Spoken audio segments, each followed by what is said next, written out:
Nigerian Senate suspends Abdul Ningi for 3 months over budget padding claims. Federal government laments blackout despite 65% subsidy as electricity workers down tools in Kaduna.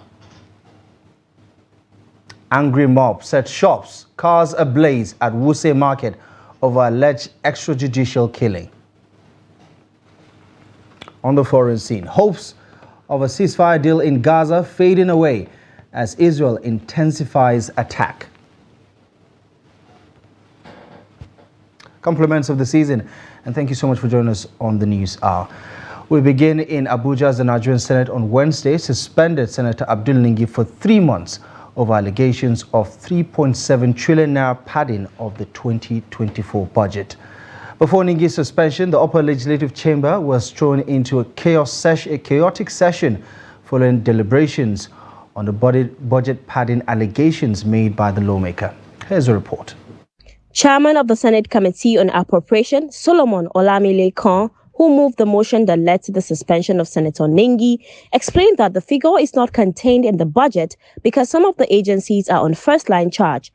The two documents we have here was shared to the 109 senator of the Senate.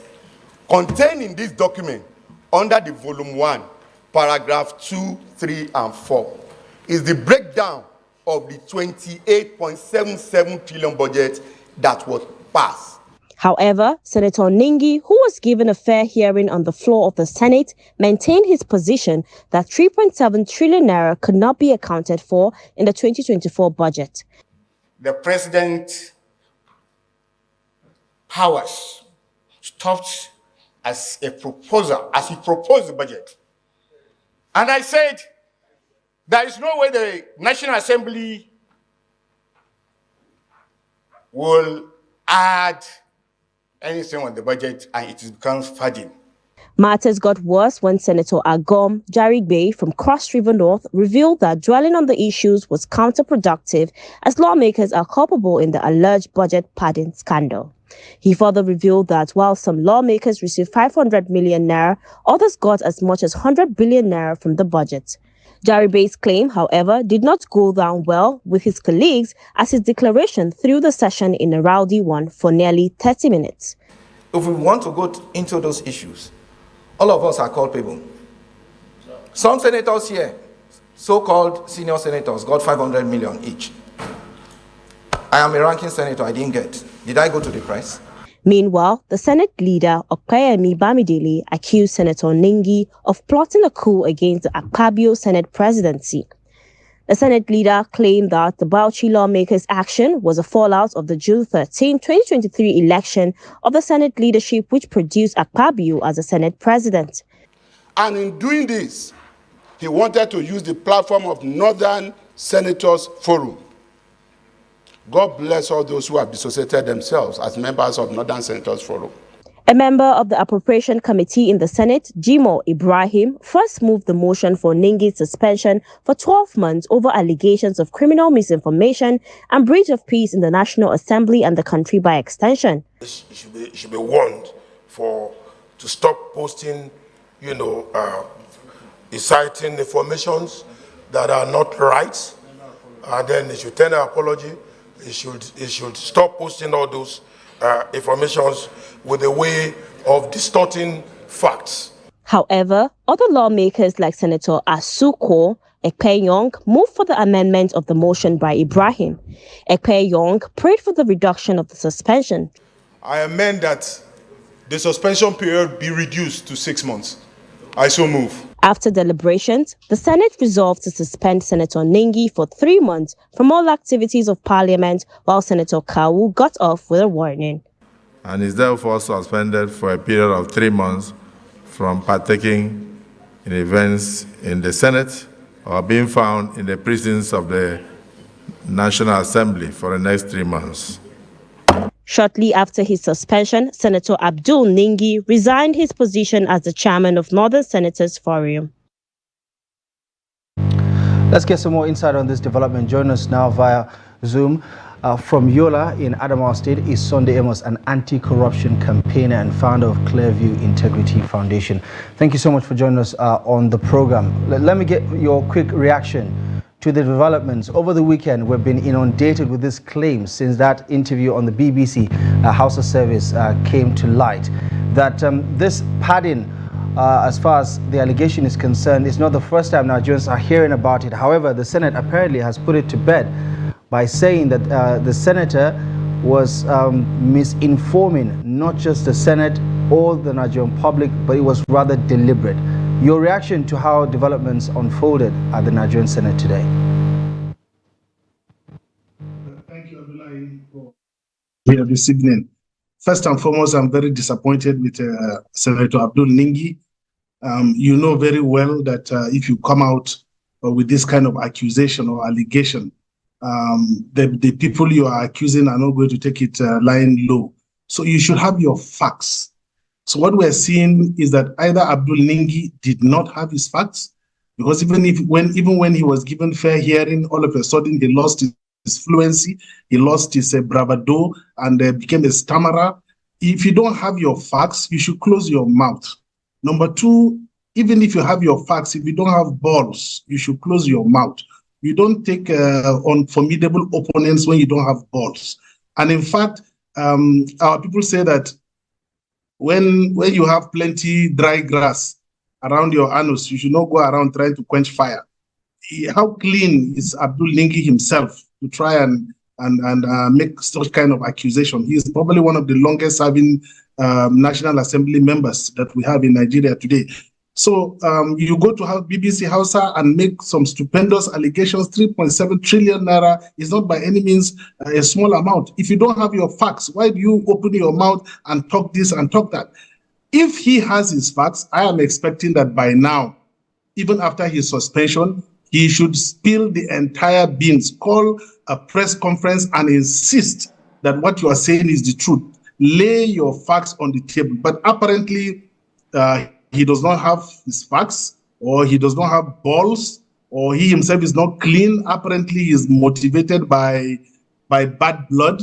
We see recently a flurry of northern senators trying to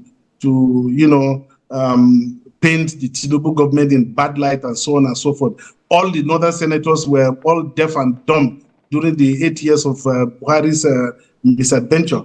And maybe now that they feel the North is out of power, you want to come out with all kinds of allegations against the Tinubu government. It's very, very bad. So it's an unfortunate thing. We know the pardon is there. We know the corruption is there. We know the sleaze in the Senate and the National Assembly is there.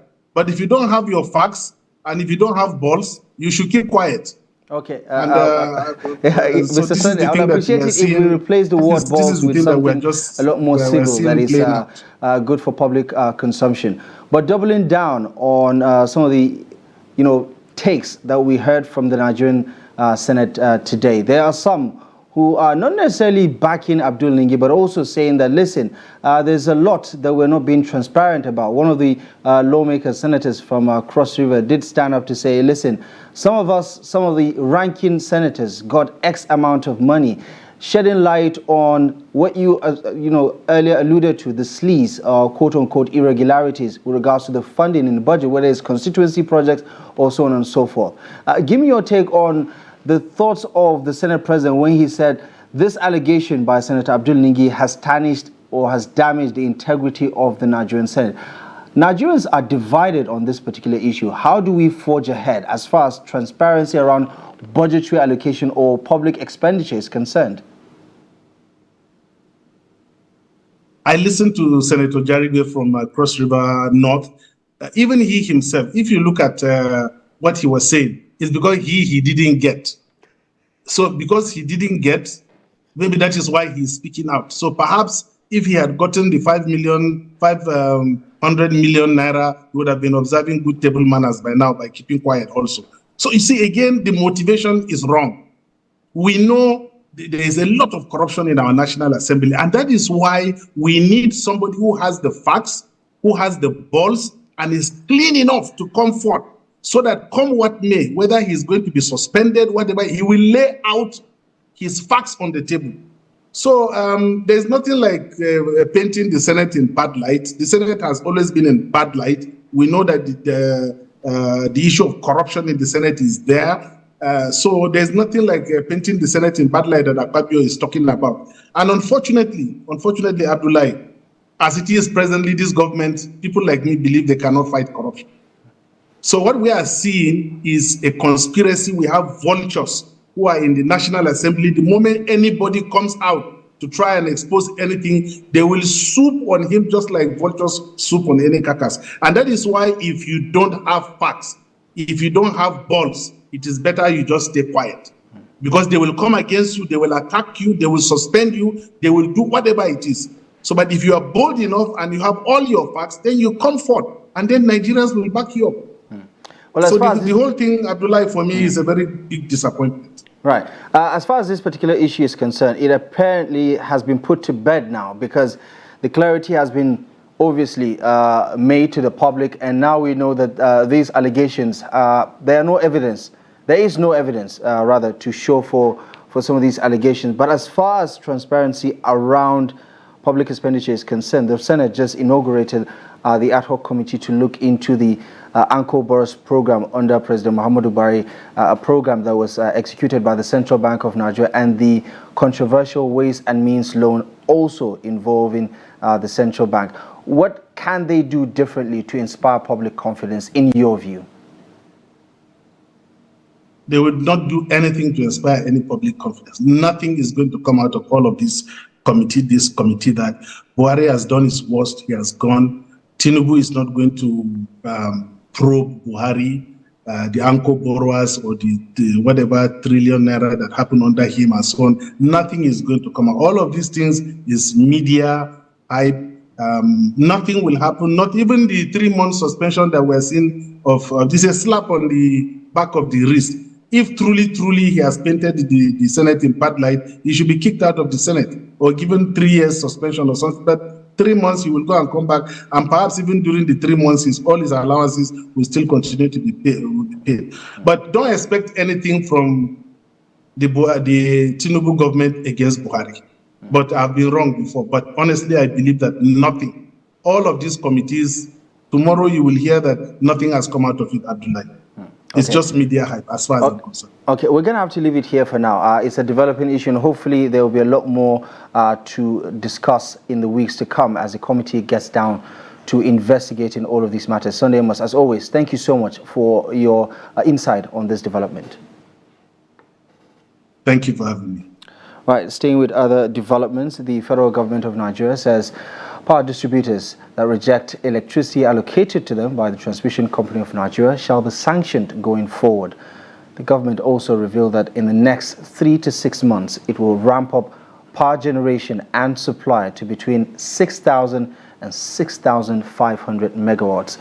The Minister of Power, Chief Adebayo Adelabu, who disclosed this in Abuja before commencing a meeting with heads of agencies under his ministry, also says the federal government is subsidizing the electricity bills of consumers nationwide by about 65%. According to the minister, what the country is currently experiencing as far as power supply is concerned is not acceptable. The way forward is a meeting that is actually necessary to also reassure Nigerians that we are not sleeping here. We are doing everything possible to make sure that the situation reverses in no time, because I see this as a crisis, and the crisis must be arrested.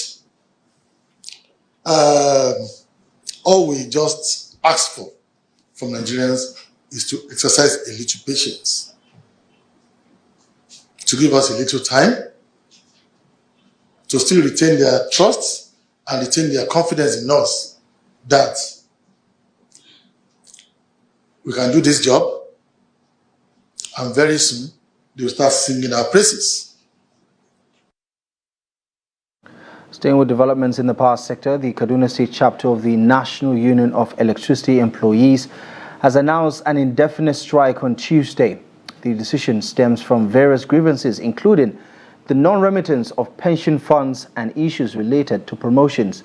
In a notice addressed to the leadership of the Nigeria Labour Congress in Kaduna, The union accused the management of the Kaduna Electricity Distribution Company of failing to remit pension contributions to the retirement savings accounts of over 3,000 staff members for a period of over 72 months. Trust TV's Bello Musa has more on the story. Members of the National Union of Electricity Employees staged a protest outside the premises of the Kaduna Electric Distribution Company, demonstrating against the company's failure to remit pension funds. They picketed the building to draw attention to the issue and demand resolution from the management. You can imagine that this contributory pension scheme that was put in place to be able to keep money for staff or the workers when they retire, the money is not there because they are not paying their component for 72 months. They have not been able to remit even their own contribution, not even the staff own, and they deduct. It appears the Pension Act is no longer working for Nigerian workers, or is no longer working for the masses. Because if it is working, it's expected that the license of this organization should be seized. Because it's spelled out clearly that if you fail to remit, the deducted amount is criminal and is going to lead to seizure of your license. Abdulaziz Abdullahi, the head of corporate communications representing the management of Kaduna Electric, has stated that the action taken by the National Union of Electricity Employees is unjustified. We met with them yesterday and we told them that we already have a scheduled quarterly consultation meeting that we have tomorrow, just tomorrow, on Wednesday. We have a scheduled meeting tomorrow. We said, okay, give us until tomorrow, then we'll come up and tell you what the plan of action is to settle these remittances.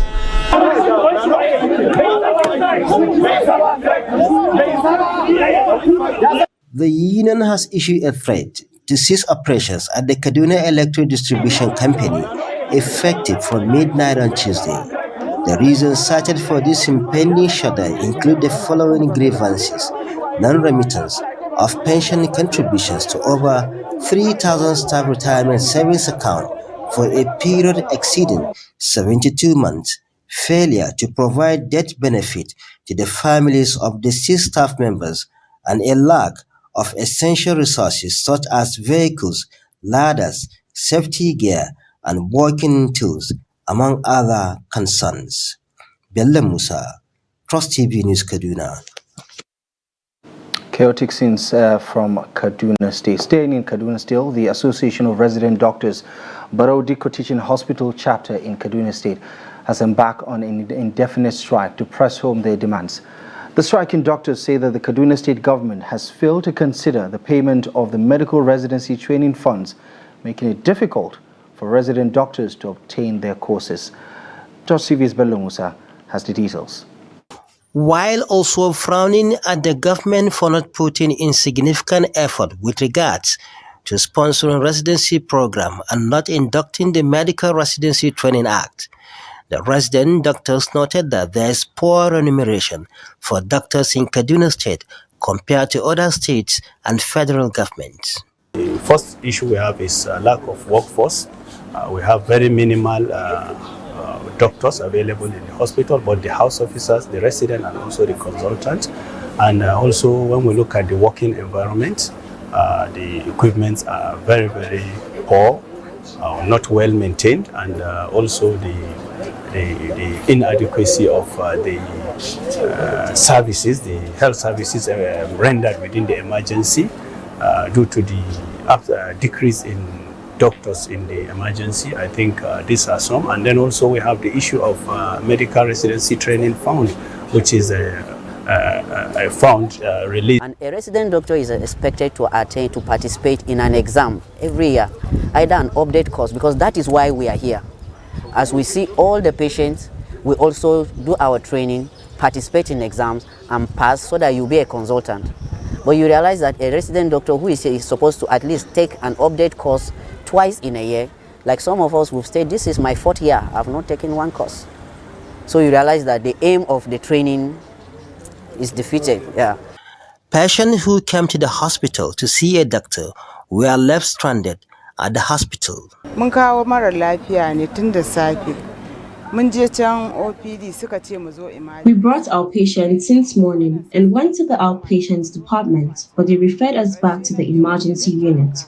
We kept wandering here and there until they asked us to purchase a card, which we did.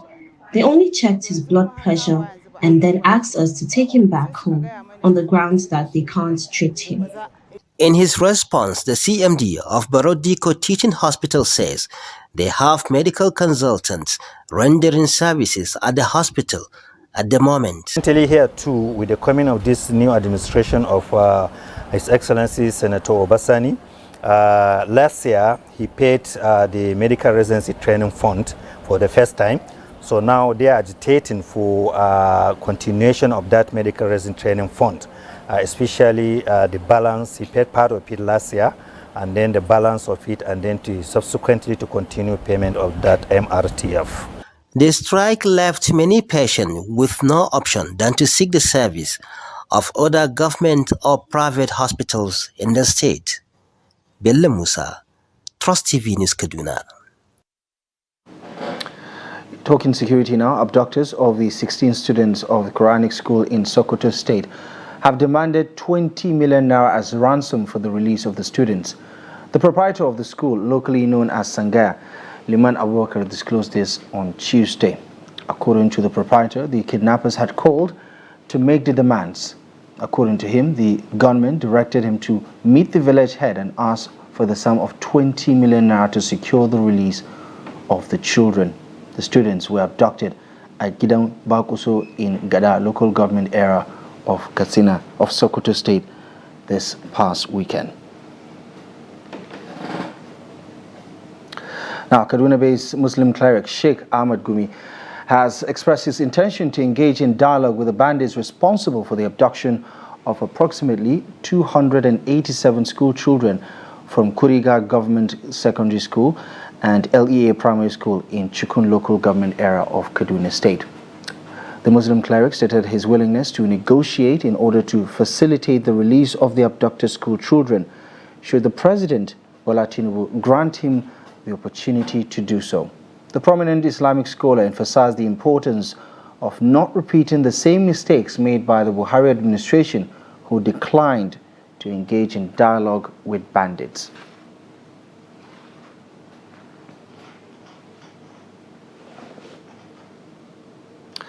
Now, despite the challenges of insecurity ranging from banditry, kidnapping for ransom, and rustling of animals that have become a new normal in Basari local government area of Katsina State, residents say they are able to profit from irrigation farming.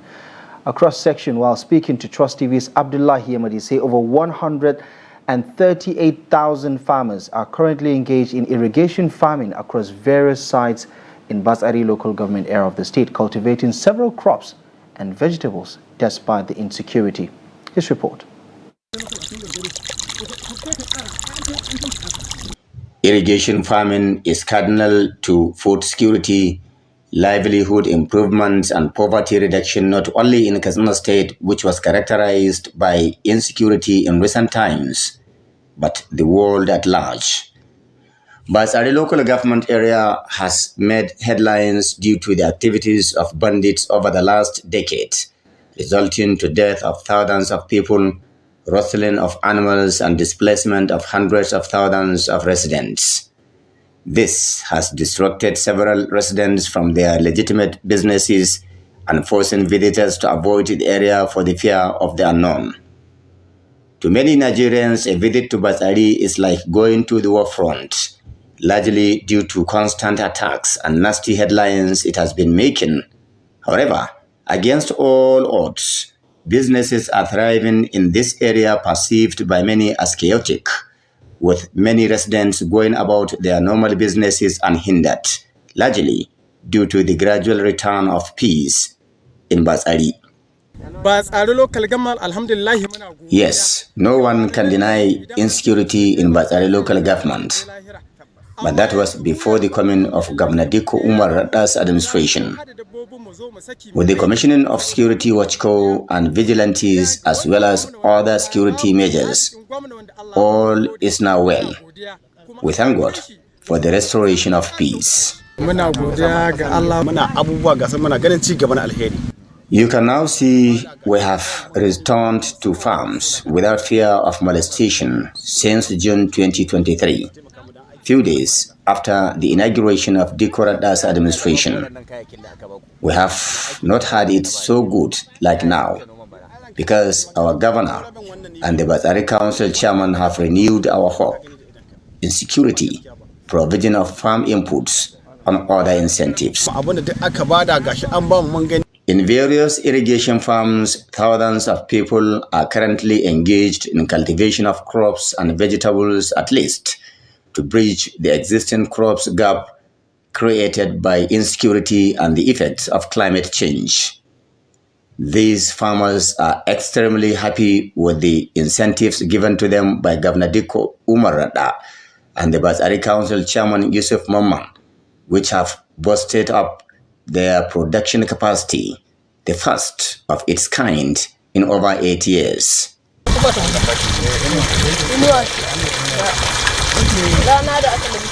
Provision of solar-powered boreholes, fertilizers, pesticides and insecticides by the authorities, as well as restoration of peace, has further triggered mass production of food and vegetables, with farmers recording profitable yields. The story is the same across 11 local governments bedeviled by insecurity in Katsina State, from Jibia, Bazari, Safana, Damusa, Kankara, Faskari, Sabwa to Dandumi. Experts believed that significant efforts in taming the scourge of banditry could further make a difference in improving the livelihood of millions of people who were devastated by insecurity. Abdullahi Ismayamadi, Trust Television News, Katsina. Back here in Abuja, angry youths have set parts of Wuse Market ablaze after police allegedly fatally shot a 17-year-old hawker, escalating tensions in the area on Tuesday afternoon. The fire reportedly damaged the office of Abuja Markets Management Limited and several vehicles parked in the market car park. According to witnesses, the shooting occurred as a suspect facing trial at the Market Mobile Court attempted to flee and was shot dead by a police officer. This incident triggered the mob to retaliate by setting fire to shops, the AML office, and vehicles nearby. The chaos led to a stampede as people rushed to safety with injuries reported, though the exact number of remains unclear. Innocent Amachina, the AMML public relations officer, confirmed the incident but could not identify the perpetrators. Both the fire service and the police have secured the area, preventing further access for assessment.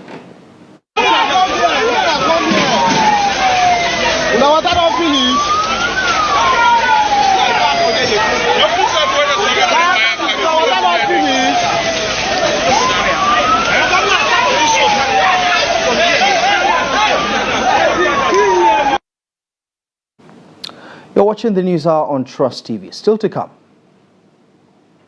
Infrastructure development threatens the future of Makoko's struggling community.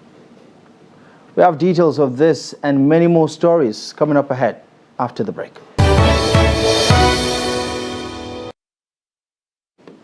Welcome back to the news. Thank you very much for staying with us. Let's take another look at our top stories. Senate suspends Ningi for 3 months over budget padding claims. Federal government laments blackout despite 65% subsidy as electricity workers down tools in Kaduna. To Jigawa State now, where the Governor Umar Namadi has emphasized the importance of unity within the ruling All Progressives Congress to ensure that the party maintains its hold on power across the state. At a meeting with grassroots coordinators of the party, the governor maintained that building and maintaining a united party will ensure electoral victories in the years to come.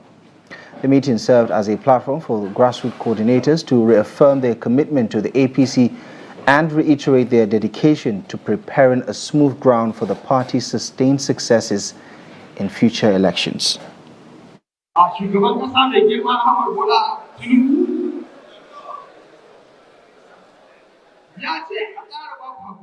President Bola Tinubu has asked us to sympathize with you over the prevailing hardship in the country. All of it will pass, and by God's grace, it will soon be over. He also asks us for your prayers as the federal government is doing all it can to ease the situation. Nigerians have continued to react to the hot weather and harsh economic conditions across the country as Muslims observe the annual Ramadan fast. Trust TV's Adamu Imam spoke to a cross-section of residents in Bauchi State on how they're coping with the heat as well as the economic hardship. As the Ramadan fasting begins worldwide, Nigerians have reacted to the harsh weather, with temperatures sometimes in excess of 35 to 40 degrees Celsius in some states. In Bauchi State, residents appeal for government's intervention and other well-meaning Nigerians to enable more faithful participate in the fast. So I'm sure all the Muslim brothers will go to pray for the situation we are now. God will bring a change. I know God will change the situation for us. We are sure for that. We are Muslim.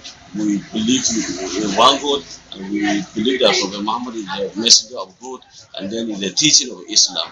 There is a lot of things that people are suffering from it, especially the hardship of life we are facing, then the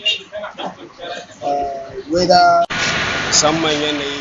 Honestly, we are feeling the heat simultaneously with the harsh weather condition. We are experiencing the worst hardship ever. We are appealing to the privileged among us and the government in a broader scale to return the oil subsidy so that we can get our life back for the better. At this juncture, my appeal is that those that usually promise Nigerians in some instances, we will bring this and that, especially food items. Now that the month of Ramadan has commenced, let those talk about hardship situation to aid the needy, supply foodstuff, sugar, and foods precisely for onward distribution to the masses. Bauchi residents, while faithful, rushed to observe prayers. Cleric, on the other hand, who spoke off camera, affirmed that the month of Ramadan is the only sacred period where Muslim faithful wish to witness while alive because of the bountiful reward from Allah. Adam Imam, Trust TV News, Bauchi.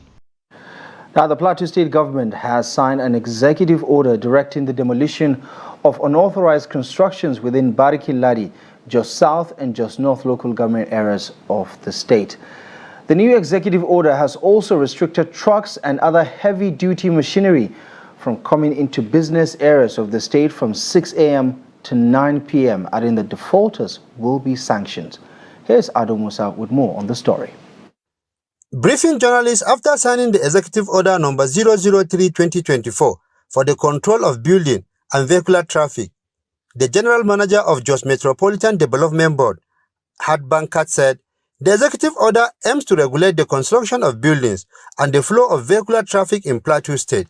Under this order, all new building projects must obtain the necessary permits and comply with building codes and regulations. Unauthorized constructions will be demolished in accordance with the law. Furthermore, the order also aims to streamline vehicular traffic by implementing traffic management measures such as designated parking spaces, traffic lights, and road signages. Violators of traffic rules will face strict penalties, including fines and vehicle impoundment. The General Manager also explained some of the areas that the order will affect. Traders doing business on sites not designated for such shall cease immediately. Anyone in default shall have their items confiscated and same donated to the internally displaced persons camp or the correctional centers. 7. Pasting of posters on public infrastructure is prohibited forthwith, and violators shall be liable to pay the sum of 500,000 naira. 8. Indiscriminate parking of trucks, heavy-duty equipment, and other vehicles within the metropolis is prohibited, and vehicles so parked shall be impounded, and the drivers of same shall be liable to pay a fine of 500,000 naira as penalty. The General Manager, however, called on the residents of the state to cooperate with the government, as the order will help improve the quality of life for all residents and create a safe and organized urban environment. Ado Musa, Trust TV News, Jos. To the southwest now, where residents of Makoko community in Yaba area of Lagos State say they are facing an existential threat as the state government is set to sandfill the environment and turn it into a modern space. To preserve their community, the residents are appealing to the government not to drive them out of their community, as this will result in a total loss of their livelihood. Victoria Tokolo visited the community for this report as presented from our studio. Makoko community in the Yaba area of Lagos State, Nigeria, came to be in the 18th century as the slum community. The community is made up of three main tribes of Nigeria, the Egun, Ilaje, and Ijo, who are spread across 6 distinct areas. Despite the hardship in the country, the spirit of community and the traditional way of fishing has united these people with men, women, and children living on top of the water. However, from Apollo to Adobo communities, 6 can now bring waste from nearby areas like Sabo, Alagomeji, Somolu, Palm Grove, and from the University of Lagos, which is cluttering the waterways with refuse in the community. This has prompted the state government to emplace measures such as sand filling to address the challenge, leaving leaders of Makoko community appealing to the Lagos state government not to drive them away from the community. So we don't want government to take over this place from us. Like we have said before, we have told government we wanted to develop it ourselves. We have started building nice houses. So we don't want it to be like that case of Morocco and Ilu.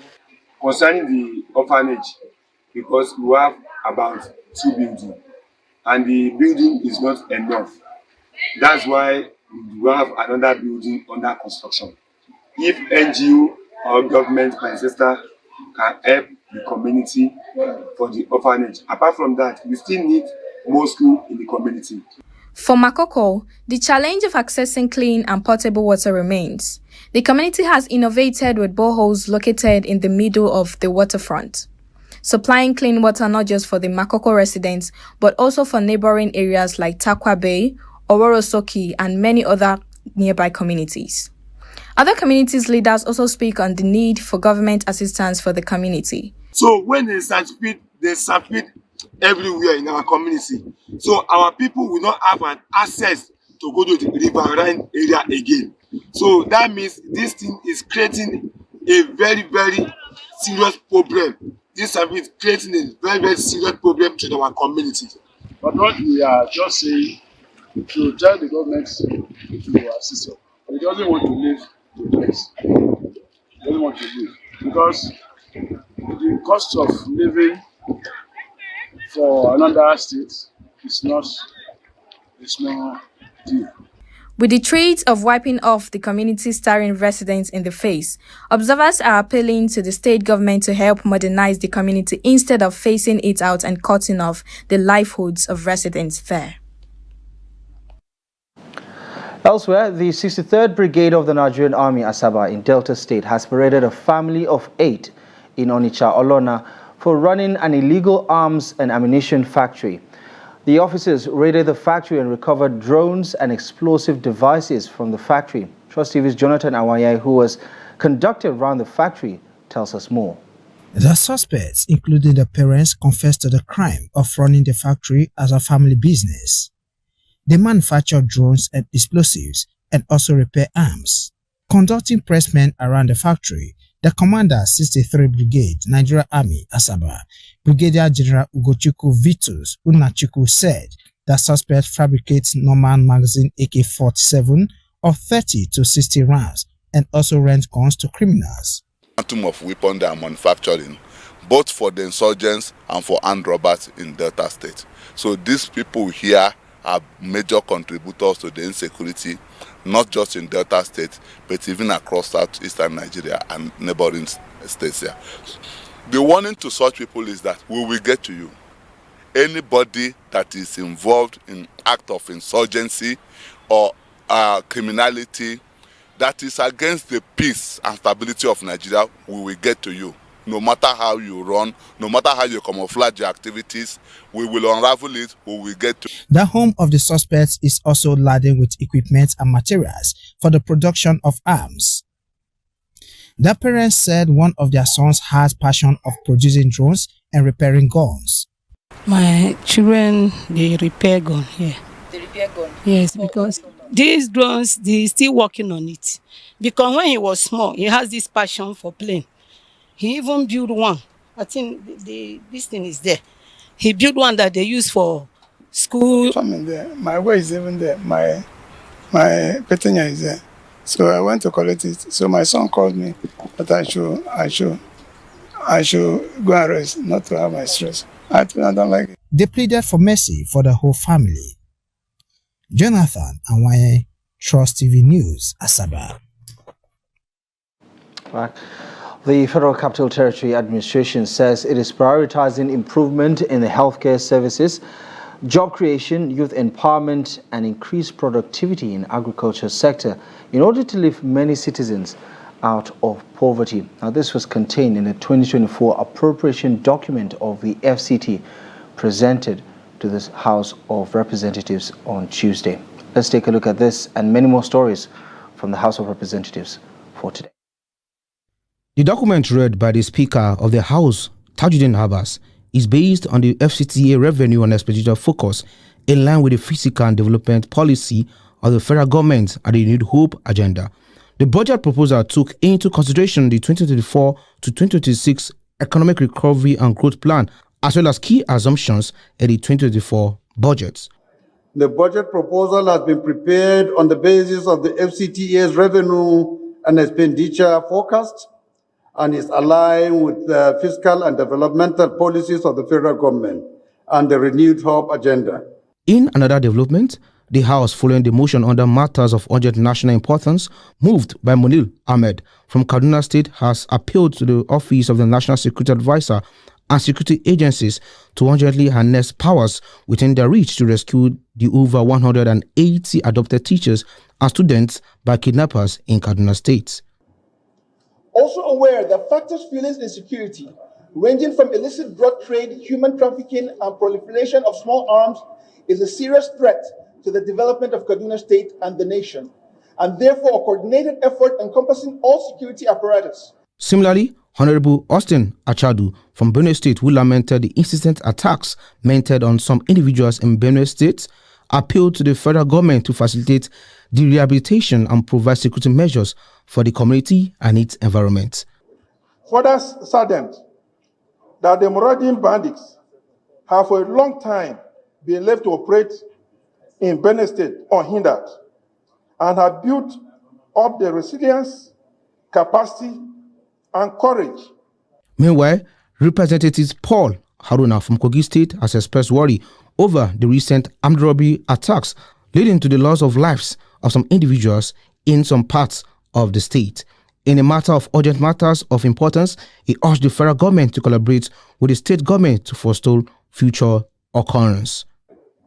Undoubtedly, Mr. Speaker, several measures to arrest this ugly situation have been undertaken by my humble self when I was a member of Kogi State House of Assembly in collaboration with the State Commissioner of Police that resulted in the deployment of an armored personnel carrier to Ariba town.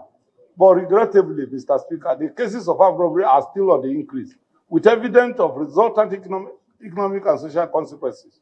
In another development, the House has passed the first reading 10 bills at plenary. 3 bills also scaled second reading. The bills are a bill for an act to amend the Criminal Code Act sponsored by Ejiro Gene Wavy, Chairman House Committee in Rules and Businesses, a bill for an act to establish Nigerian Mining Development Bank to provide financial support and promote investment and foster sustainable development in the mining sector of Nigeria, and for related matters sponsored by Uchenna Okonkwo from Anambra State, and a bill for an act to amend the Federal Medical Centers Act and establish Federal Medical Center, Boki Local Government Area, Cross River State, sponsored by Victor Abang. Now let's bring you up to speed with today's latest in business. Here's Yusuf Akogo with the latest.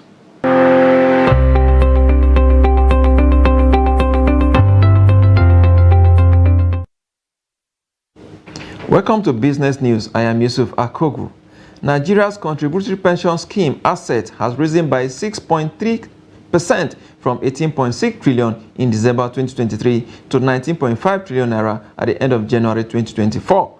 Data released by the National Pension Commission (PENCOM) shows that registration of contributors also risen to 10.23 million in January as against 10.19 million in December last year. In terms of portfolio allocation, federal government security sustained its lead with 12.14 trillion naira, with FGM bond contributing 11.6 trillion naira. Chief Executive Officer, Pension Fund Operators Association of Nigeria, Ogushe Aguda, say this surge can be attributed to notable increase in the salaries of many workers. The volume of crude oil transported through the Trans-Niger pipeline, which is Nigeria's biggest oil pipeline, has returned to an improved uptime as government security measures weighed off oil thieves in the oil-rich Niger Delta region. The improvement has seen crude transported through the pipeline increase to more than 200,000 barrels per day in the last 6 months. President Bola Tinubu, in a bid to boost the activities of the Nigerian petroleum sector, introduced some policy directives which are seen to be yielding results. Special advisor to the President on Energy, Olu Arolo-Vehigen, said the TNP pipeline, which had been repeatedly vandalized, is now enjoying improved uptime. The TNP is one of the Nigeria's biggest oil pipeline, transporting bonilla crude grade from oil fields in Niger Delta region to export terminals. The total net asset value of investment in mutual funds rose year-on-year by 76.9% to 2.3 trillion naira in January 2024 from 1.32 trillion naira in the corresponding period of 2023. The increase is driven by high interest rates on fixed income instruments and the upward performance of the stock market, as well as increased awareness on benefits of mutual funds. Data compiled by the Securities and Exchange Commission (SEC) show that money market funds led other funds, recording 949.7 billion naira and accounted for 41.69% of the total funds value. It was followed by dollar funds, posting 804.11 billion naira and accounting for 35.3% of the total value of the mutual funds. Now to the stock market. Now, equities market closed in green again on Tuesday as bellwethers record gains. Let's look at how it went down today. UBA lead the gainers table there with 10% to close at 25 naira and 30 kobo per shares, followed by MTN Nigeria PLC also gaining 9.98% to close at 243 naira and 50 kobo per shares. Of course, on the top three, we have FCMB completing the top three there, 8 naira and 40 kobo. The shares price closed today to close at 9.80% at the close of the business. Of course, this has moved the market up by 1.45%. Indeed, a very impressive performance, you will say, for the market. Of course, volume of trade 565.787 million, value at 14.233 billion naira in a days of 11,519 indeed exchange hands among investors. Indeed, we see some of the equities, the top trading equities for the day. We have the likes of Transcorp. Transcorp has been doing well lately, although they have been there for a very long time. But again, since the transport power was listed, that performance has increased drastically. 165.71 million volume of its shares were traded today at the close of market. Access Corporation leading, coming second there for 48.49 million shares, and of course Jais Bank 36.78 million of its shares were also traded by investors on the floor today. Of course, there are some equities that didn't do so well today. Leading the losing equities today, we have a NASCON down 7.99%, and of course Curtis also down 7.41%, and Morrison also in the negative territory, 6.62%. It's a loss today. Of course, so the highlight of the stock trading as it went down this Tuesday on the floor of the Nigerian stock market. Let's look at the stock market from the rest of the world. Oil price held steady on Tuesday as concern over conflict in the Middle East were offset by bearish demand sentiment ahead of monthly report from oil agencies. At the London market, oil merchant paid $81 for a barrel of Brent crude. For the per basket, price drops to $82 per barrel. And that's business. I am Yusuf Akogu.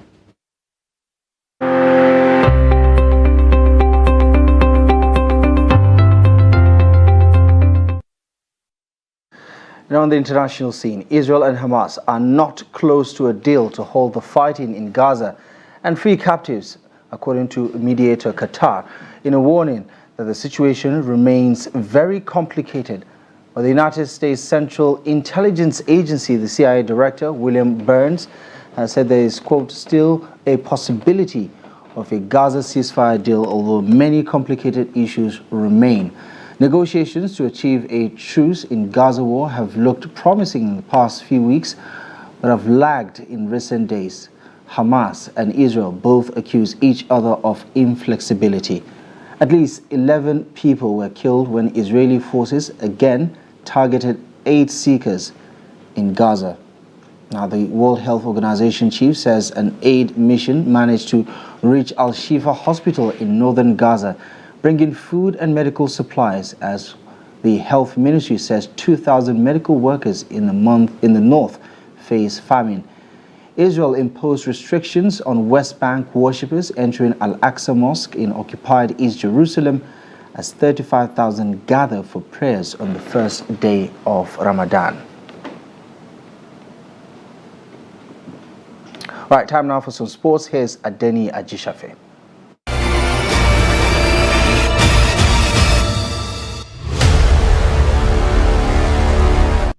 Rivers United having drawn against USM Algiers of Algeria in the quarterfinals of the CAF Confederations Cup, which will be played over a week. The first leg will be on March 34th, while the return fixtures will be on April 7th. As an unseeded team, Rivers United will hold the first leg at the Godswill Akpabio International Stadium in Uyo before travelling to Algeria for the return leg. In the other fixtures, Future FC of Equatorial Guinea will battle Zamalek of Egypt, while Libyan side Abu Salem tackles RS Bakane of Morocco, with Malian team Stade Malien playing Dreams FC of Ghana. Rivers United will aim to go a step further after losing out at this stage to Yanga SC of Tanzania last season. And still on football, African Super female football team Nigeria will host reigning African champions South Africa in the first leg of their Women's Olympic Football Tournament final qualifying fixture at MKO Abiola National Stadium, Abuja on 5th April. The encounter in Abuja will kick off at 4 p.m. Algerian referee Gada Mehat will be at the center to officiate the match, with compatriots Asma Ferrer Olihab and Laman Atman as assistant referee 1 and 4th official respectively, while Marianne Shedad from Mauritania will serve as assistant referee 2. Former Senegalese FIFA referee Fadouma Dia will be referee assessor, while Ghanaian Christine Ziga will serve as commissioner. For the return leg scheduled for South Africa on 9th April, Confederation of African Football CAF has appointed Tunisia official Dossaf Gandouati as referee. She will be assisted by compatriot Huda Afin, assistant referee 1, and Emina Ajon, 4th official. Egyptian Yara Atef Abdel Fattah as assistant referee 2. Agamezin from Cameroon as referee assessor, while Cindy Lulu from Eswatini will be commissioner. Super Falcons saw off the challenge of Cameroon's indomitable Lionesses with a single goal over the 2 legs scored by Extra Okoronkwo at the MK Abiola Stadium, while Bayana trounced Tanzania 4-0 over 2 legs in Dar es Salaam and Nespre. The winner over the 2 legs in early April will join 15 other senior women national teams across the globe for the Women's Olympic Football Tournament starting in Paris on 16th July. That's Sport News. I'm Adeni Ajishafe.